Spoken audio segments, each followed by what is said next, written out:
How's it feel? Really good. I mean, for a few different reasons, I really enjoy the group of people that I get to work with on a daily basis, from our coaching staff to our players.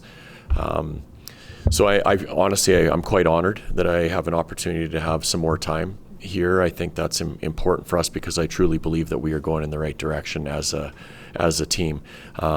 You also feel a sense of obligation for people that put their trust in you, and that's from our ownership group to Don and Connie. You want to do everything you can to not let those people down. So it's important to me that I do whatever I have to do to help this team have success, and I kind of want to repay their faith in me. So I'm very honored that I was able to be extended here, and I'm very thankful for it, and I'm looking forward to working with this group for a few more years. Ryan, that feeling of being thankful for more time, like, you know how crazy short the shelf life on NHL coaches has been in recent years. So is it a relief to have more time, or how would you describe that feeling? I don't know if it's relief would be the right word, like maybe more appreciative of more time, because you do have a vision, and Connie and I are very aligned in how we see the team going and what we need to do to get it to where we all expect it to be.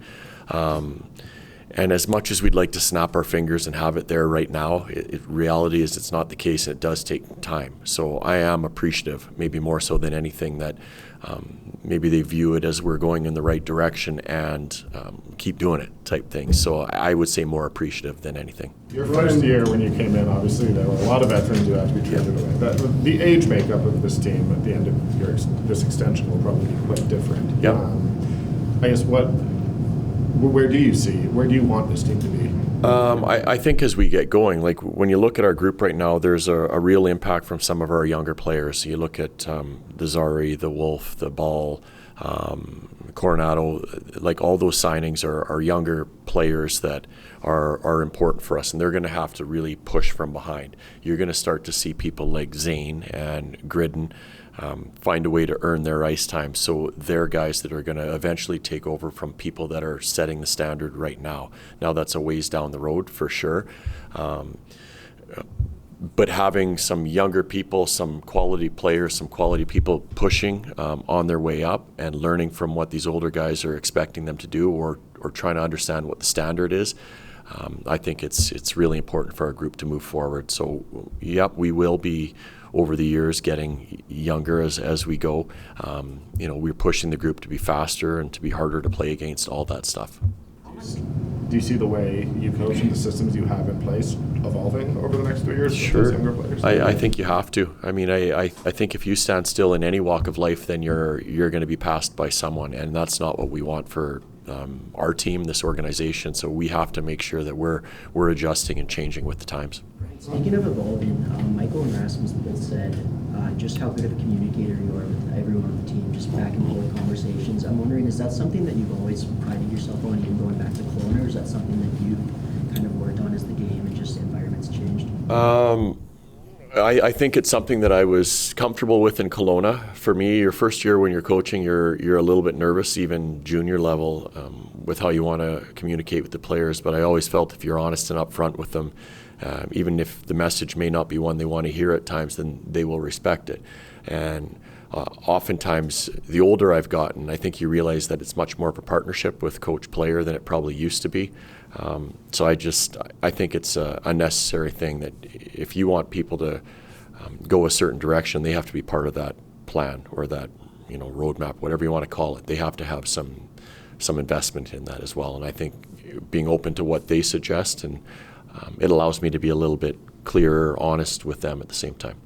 You've had a reputation going back to junior, and I remember when you were hired in Adirondack or Stockton or wherever it was at the time. You've had this reputation as a coach who's good at developing young players. How have you sort of honed that part of it? I think coming from junior hockey, that you don't make trades to make your team better, and that was one of my marching orders when I was first hired there. It's your job as a coach to make these players into good players and turn them into a team. That was Bruce Hamilton's motto in Kelowna, and it's been much the same as you go. It's not easy for general managers nowadays to add people to their team. So our job of coaching staff is to make sure you take the pieces and you find a way to help them improve their game that will benefit the team. So I still think it's critical for a team's success, especially one like ours, when if we want to take that next level, a lot of our growth is coming from within. That's the way we look at it. And once we see that growth happening, then really things snowball on you. So that growth is seeing improvements from your younger players, making sure they're comfortable playing in different situations, but it's also growth in your oldest guys like backs and cads. It's everybody, and that's what we need from this team. And how has your approach evolved with dealing with Backlunds and Cadries of the world that have a lot of NHL experience and are still trying to move their feet versus younger players that you're trying to develop into being full-time NHLers? That's a good question. I learned from Mark Giordano way back when, like the communication with those guys, they all want to win and they all want to get better, all of them. And they're all receptive to it. I feel, as I mentioned earlier with the answer, that it's a two-way street a lot of times now. It's a partnership that you have to have with the players. So you learn how to deal with each player on an individual basis. Older guys a touch different than maybe a younger guy that might need a little bit more hand-holding at times along the way, but all of it kind of comes back to the player and how they have to be talked to or communicated with. With all of that, like, how important has it been? Because as a coach and a competitor, you've been very emphatic that this team, you were going to try to have this team competing for a playoff spot.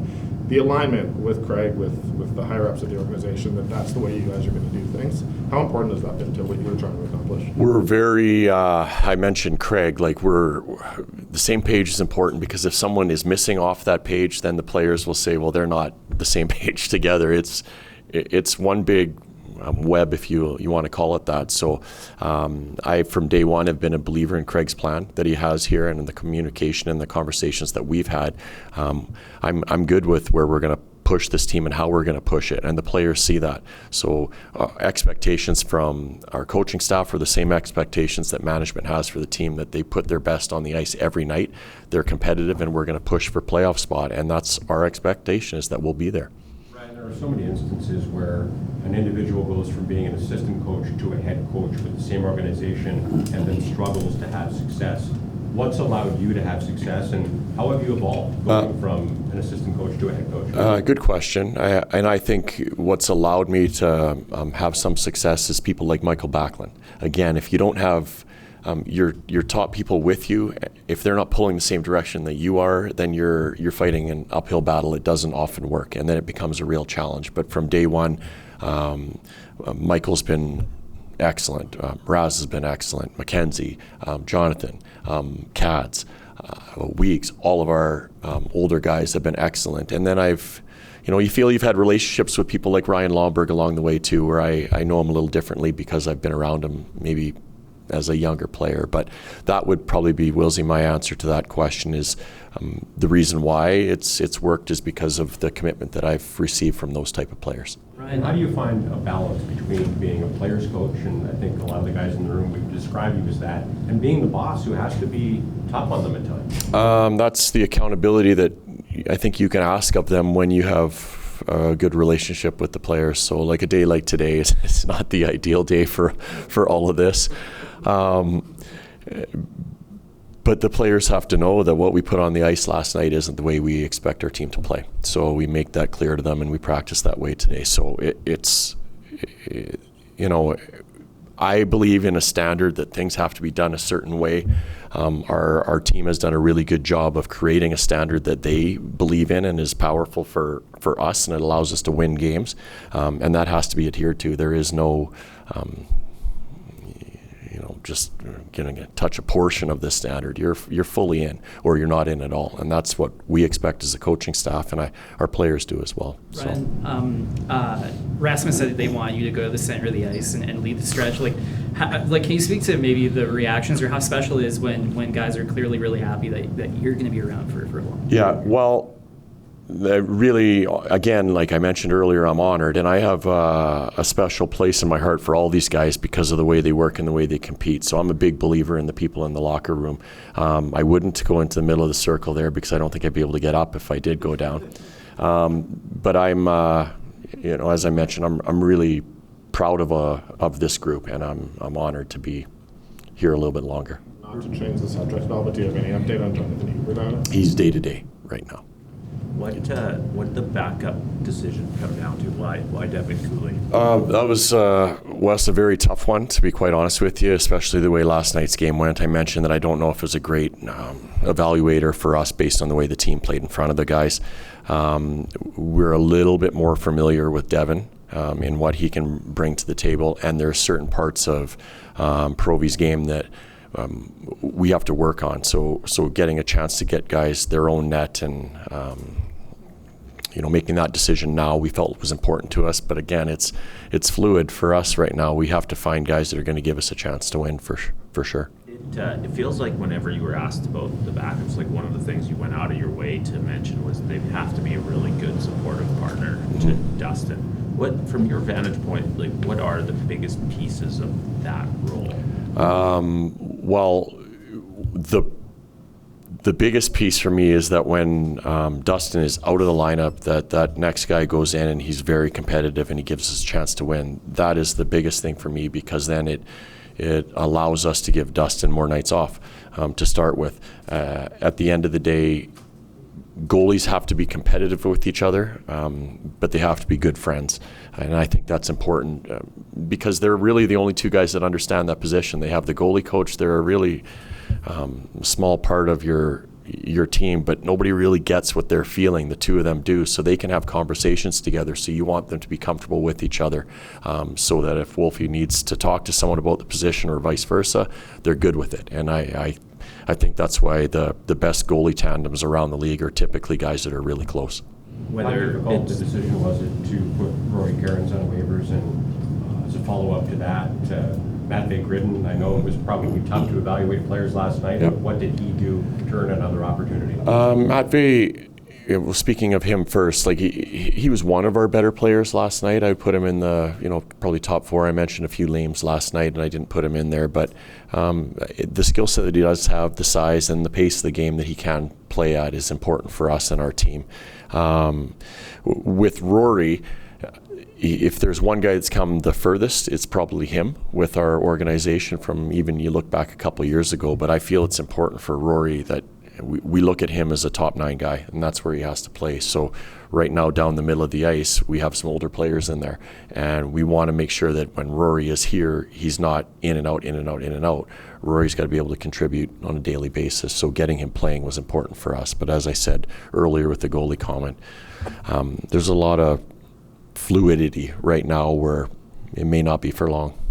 How close was Solovia this camp to maybe not being in this position today? Yeah, the same. I feel like Kuznetsov was the same, Solo's the same, and I keep going back to it. We're not yet where we want to be, so there's opportunities. The message to all of them is if they get themselves through waivers, that make sure the attitude is right and the work ethic is right when you go down, because it could be 2 days where we may have to adjust some way or shape or form, and could be 2 weeks, could be 4 months, it could be never, but making sure their attitude is the right way so that when needed, they're all set to go. When it comes to Ivan going to the Wranglers, just talking to a couple of the goaltenders in this organization, they rave about Mackenzie Skapski. How much confidence does it give you knowing you have a goaltending coach like that with the Wranglers who can implement some of those improvements here? Yeah, Mackenzie's got a great demeanor about him. I think that's why they probably rave about him.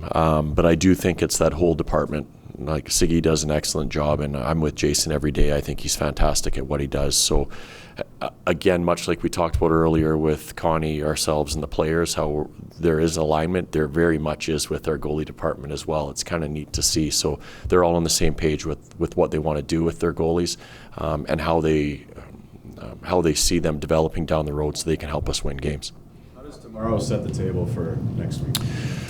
We have to play a much harder, faster game. I mean, you're getting the Jets are going to bring their full team. I haven't seen their roster yet, but you'd expect they'll be bringing their full team. And we have to play a much more committed, connected game than we saw last night. After a tough game last night, did you see what you wanted to see in practice today? Yeah, I mean, hey, we have to, Derek, we got to get faster in the neutral zone. That's important for us. There was a lot of up and down the ice today. And for coaches, we're always, different from players in regards to, we know that you can't just turn something on and off. So I'm trying to get them to understand as quick as we can that this is a totally different year than last year, and we need to make sure that we're set and ready to go.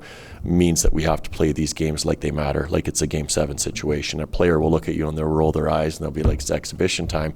But coaches don't look at it that way. It's time to bring your best, so then when things really do happen for real, then you're where you need to be. And that's going to be really important for us to see out of our group tomorrow night.